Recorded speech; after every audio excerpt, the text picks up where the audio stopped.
Okay, இப்போ பார்த்தீங்கன்னா இடியாப்பம் மாவை வந்து ஒரு பவுலில் ஆட் பண்ணியிருக்கேன். தேவையான அளவு உப்பு மட்டும் போட்டு எல்லா இடத்துலையுமே வந்து அந்த உப்பு வந்து கலர்ற மாதிரி நம்ம வந்து மாவை மிக்ஸ் பண்ணிக்கலாம். அதுக்கப்புறம் நல்லா தண்ணி கொதிக்கணும். ஃபுல் பாயிலில் இருக்க தண்ணியை எடுத்து நம்ம இந்த மாவில் கொஞ்சம் கொஞ்சமாக ஆட் பண்ணி நம்ம வந்து கிண்ட போகிறோம். இந்த மாதிரி நம்ம கொஞ்சம் கொஞ்சமாக ஆட் பண்ணி கிண்டும்போது கேர்ஃபுல்லாக கிண்டணும். ரொம்ப அதிகமாக தண்ணி ஆட் பண்ணிடக்கூடாது. கொஞ்சம் கொஞ்சமாக சேர்த்து நம்ம மிக்ஸ் பண்ணிக்கிட்டே இருக்கணும். இந்த மாதிரி நம்ம மிக்ஸ் பண்ணும்போது பார்த்திங்கன்னா நம்ம எந்த அளவுக்கு மாவு வந்து, அதாவது ட்ரை மாவு நம்ம எந்த அளவுக்கு எடுத்தோமோ அது வந்து டபுள் ஆகிற மாதிரி ஆகும். ஏன்னா மாவு வந்து நம்ம ஹாட் வாட்டர் ஊற்றுறதுனால நல்லா வெந்து அதிகமாகும் மாவு. அப்படி அதிகமாகிறதுனால பார்த்திங்கன்னா நல்லா வந்து நமக்கு புளியறதுக்கு ஈஸியாக இருக்கும். அதாவது வெந்துருச்சு அப்படின்னா புளியறதுக்கு ஈஸியாக இருக்கும். அதனால தான் நல்லா கொதிக்கிற தண்ணியை நம்ம வந்து இதில் சேர்க்குறோம். அந்த மாதிரி சேர்த்து நம்ம கிண்டும் போது பார்த்திங்கன்னா அதிகமாக தண்ணி ஆயிடாத அளவுக்கு ரொம்பவே கேர்ஃபுல்லாக கொஞ்சம் கொஞ்சமாக நம்ம ஆட் பண்ணி கிண்டணும். இந்த வீடியோ எடுக்கும்போது பார்த்திங்கன்னா நான் எந்த இடத்துலையுமே வந்து கட் பண்ணலை எடிட் பண்ணும்போது. ஏன்னா இந்த வீடியோவை பார்த்து ட்ரை பண்ணணும் அப்படின்னு நினைக்கிறவங்களுக்கு இந்த மாவோட கன்சிஸ்டன்சி எப்படிலாம் இருக்குங்கிறத ஃபுல்லாகவே பார்க்கணும் இல்லையா? அதனால் இப்போ பார்த்தீங்கன்னா நல்லா உருண்டு நம்ம கரண்டியாலேயே கிண்டியாச்சு. நான் கையே இது வரைக்கும் வைக்கல.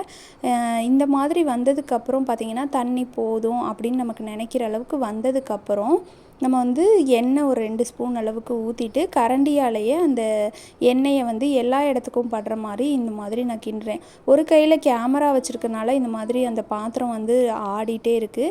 இதே நம்ம பண்ணுறோம் அப்படின்னா ஒரு கையில் பாத்திரத்தை பிடிச்சிக்கிட்டு நம்ம பண்ணுவோம் இல்லையா? அப்போ வந்து சூப்பராகவே நம்மளால் மிக்ஸ் பண்ண முடியும். மாவை வந்து இப்போ தான் நான் தொட்டு பார்த்தேன். எப்படி இருக்குது பார்த்தீங்களா? இது வரைக்குமே மாவில் கை வைக்கல. இப்போ ஒரு 10 நிமிஷம் கழித்து, ஏன்னா மாவு பயங்கர சூடாக இருக்கும், அதனால் ஒரு 10 நிமிஷம் 5 நிமிஷம் ரெஸ்ட் விட்டுட்டு நம்ம கை பொறுக்கிற சூடு வந்ததுக்கப்புறம் இந்த மாதிரி நல்லா நான் உருட்டிக்கிட்டேன். அவ்வளோதான். இப்போ பார்த்தீங்கன்னா எப்படி இருக்குது பாருங்கள். சூப்பராக நல்லா மாவு பிசைஞ்சாச்சு. இதுலேருந்து லைட்டாக சூடாக இருக்குது, அதாவது கை பொறுக்க முடியும், அவ்வளோதான். பிகினராக இருக்கவங்க கூட சூப்பராக இடியாப்பம் பண்ணலாம் அப்படின்னா பார்த்துக்கோங்களேன். இந்த மாதிரி நீல வாக்கில் ஒரு பெரிய உருண்டையாக உருட்டிக்கிட்டேன். ஏன்னா நம்ம வந்து இடியாப்ப குழலுக்குள்ளே போட்டு இப்போ நம்ம புளிய போகிறோம். அதனால் இப்போ பார்த்திங்கன்னா நம்ம இன்னொரு விஷயம் என்ன பண்ணணும்னா, இடியாப்பம் புளிய போகிற அந்த குழல் இருக்கும் இல்லையா? அதுக்கும் நம்ம வந்து எண்ணெய் தேய்ச்சிக்கணும். கொஞ்சமாக எண்ணெய் வந்து ப்ரஷ் இருந்தால் ப்ரஷ்ஷில் தேய்ச்சிக்கலாம். நான் வந்து கையிலேயே தேய்ச்சிக்கிறேன். அந்த குழலுக்குள்ளே ஃபுல்லாகவே இடியாப்ப அச்சு குட்டி குட்டி ஹோல் இருக்கும் இல்லையா? அந்த அச்சை வந்து அந்த குழலுக்குள்ளே வச்சு செட் பண்ணிவிட்டு அதுலேயும் நம்ம உள்பக்கம் எண்ணெய் தேய்க்கணும். அப்புறம் நம்ம மேலே வச்சு புளிவோம் இல்லையா? அதுலேயும் சுற்றிலும் நம்ம வந்து எண்ணெய் தேய்ச்சி வச்சுக்கணும். அவ்வளோதான். இதை தேய்ச்சி வச்சுட்டோம் அப்படின்னா சூப்பர், முடிஞ்சிடுச்சு. இப்போ வந்து இடியாப்பம் புளியறது வந்து நல்ல டைட்டாக கஷ்டப்பட்டு இருக்குமா புளியணுமா அப்படின்னு கேட்டிங்கன்னா கண்டிப்பாக கிடையாது. ஃபஸ்ட்டு ட்ரை பண்ணுறவங்க கூட இவ்வளோ ஒரு ஈஸியாக பண்ண முடியுமா அப்படின்னு சொல்லி ஆச்சரியப்படுவீங்க. அந்தளவுக்கு தான் வந்து சாஃப்டாக இருக்கும். கடையில் விற்கிற ரெடிமேட் பேக்கெட்டாக இருந்தாலும் சரி, இல்லை வீட்டிலையே இடியாப்பம் மாவு ப்ரிப்பேர் பண்ணுறவங்களா இருந்தாலும் சரி, இந்த மெத்தடில் நல்ல ஹாட் வாட்டரை வந்து நம்ம ஊற்றி மிக்ஸ் பண்ணும்போது மாவு சூப்பராக வெந்துடும்.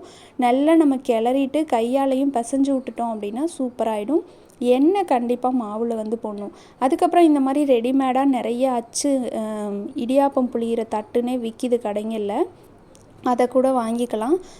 வாங்கிட்டு நம்ம வந்து எந்த சைஸில் வேணுமோ வாங்கிக்கலாம். இது பார்த்திங்கன்னா ஹாட் பாக்ஸ்க்குள்ளே வரும் இல்லையா? ஹாட் பாக்ஸ்க்குள்ளே ஹீட்டு தாங்கிறதுக்கு அந்த வேர்வை தண்ணி படியாமல் இருக்க இது மாதிரி உள்ள ஒரு ஸ்டாண்டு கொடுத்துருப்பாங்க. நான் அந்த ஸ்டாண்டை தான் வந்து இடியாப்பத்துக்கு யூஸ் பண்ணுறேன்.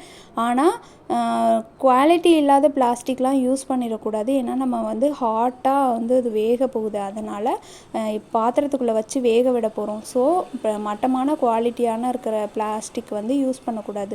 நல்லா high high quality plastic use பண்ணணும். கடைகள்லேயே அச்சுகள் இந்த மாதிரி தட்டுகள்லாம் விற்கிது. பார்த்திங்கன்னா நான் புளியிறேன் பாருங்கள், எவ்வளோ சூப்பராக வந்துச்சு பார்த்திங்களா. இந்த மாதிரி நம்ம புளிஞ்சதுக்கப்புறம் நம்ம அவ்வளோதான். இப்போ எப்படி இருக்குதுன்னு நான் காமிக்கிறேன் பாருங்கள். கடைகளில் வந்து 1 லேயர் இல்லைனா 2 லேயர் அவ்வளோதான் புளிவாங்க. நான் வந்து ஒரு 3 லேயரே புரிஞ்சுக்கிட்டேன்னா இது வீட்டுக்கு தானே நம்ம யூஸ் பண்ண போகிறோம், அதனால். இப்போ பார்த்திங்கன்னா இப்படி தான் இருக்குது. கடையில் நல்லா பெரிய சைஸில் இடியாப்பம் கிடைக்கும் இல்லையா, அதனால் நானும் பெரிய அந்த ஸ்டாண்டில் வந்து நான் புளிஞ்சிருக்கேன். அவ்வளோதான். அதுக்கப்புறம் நம்ம இன்னொரு விஷயம் என்ன பண்ணணும்னா, நல்லா கொதித்ததுக்கப்புறம் தான் இதை வந்து நம்ம இட்லி பாத்திரத்துக்குள்ளே வச்சு வேக வைக்க போகிறோம். இப்போ பார்த்திங்கன்னா நல்லா ஃபுல்லாக கொதிச்சிட்ருக்கு அடியில் தண்ணி வச்சுட்டு அதுக்கப்புறம் தான் நான் வந்து மாவு பிசைகிறதுக்கே ஸ்டார்ட் பண்ணேன். ஏன்னா இதுவும் கொதிக்கிறது மூலம் அதையும் நம்ம ஊற்றிடலாம், புளிஞ்சு வச்சிடலாம் அப்படிங்கிறதுக்காக. இப்போ பார்த்திங்கன்னா மூடி வச்சுட்டு கரெக்டாக வந்து 2 மினிட்ஸ் வெந்ததுன்னா போதும். 1 மினிட்டுக்கு மேலே இருந்தால் போதும், சூப்பராகவே வெந்துடும். ஆல்ரெடி வெந்த மாவு இல்லையா, அதனால். இப்போ நம்ம ரொம்ப யம்மியாக பரிமாற போகிறோம். எப்போவுமே நம்ம வந்து சர்வ் பண்ணுறது வந்து ரொம்ப யம்மி பிளேட்டாக கொடுத்தோம் அப்படின்னா ரொம்ப ஹாப்பியாக வாங்கி சாப்பிடுவாங்க. ஸோ வெல்லம் ஒரு லேயருக்கு தூவிட்டு அதுக்கப்புறம் நல்லா பூ மாதிரி துருவின தேங்காய் ஒரு லேயருக்கு நான் தூவி விட்டுருக்கேன். அதுக்கப்புறம் இடியாப்பத்துக்கு ரொம்பவே சூப்பரான டேஸ்ட்டில் இருக்கிறது 2 விஷயங்கள். ஒன்று தேங்காய் பால், இன்னொன்று தேங்காய் சட்னி. அப்படி இல்லைனா குருமா கூட சூப்பராக இருக்கும். நான் இன்றைக்கி வந்து தேங்காய் பால் மட்டும்தான் ஏலக்காய் போட்டு தேங்காய் பால் ரெடி பண்ணியிருக்கேன். சூப்பராக யம்மியான இந்த பிளேட் எப்படி இருக்குது அப்படின்னு சொல்லிட்டு கமெண்ட்ஸில் சொல்லுங்கள். இந்த வீடியோ உங்களுக்கு பிடிச்சிருந்துச்சு அப்படின்னா லைக் பண்ணி ஷேர் பண்ணி கமெண்ட்ஸ் பண்ணுங்கள். நம்ம சேனலில் புதுசாக பார்க்குறவங்க பிடிச்சிருந்தா சப்ஸ்கிரைப் பண்ணிக்கோங்க. பக்கத்தில் இருக்க பெல் பட்டனை கிளிக் பண்ணிக்கோங்க. அப்போ தான் நான் போடுற வீடியோஸ் உடனே உங்களுக்கு நோட்டிஃபை ஆகும். Thank you so much. Thanks for வாட்சிங். நெக்ஸ்ட் வீடியோவில் மீட் பண்ணலாம். Bye bye all.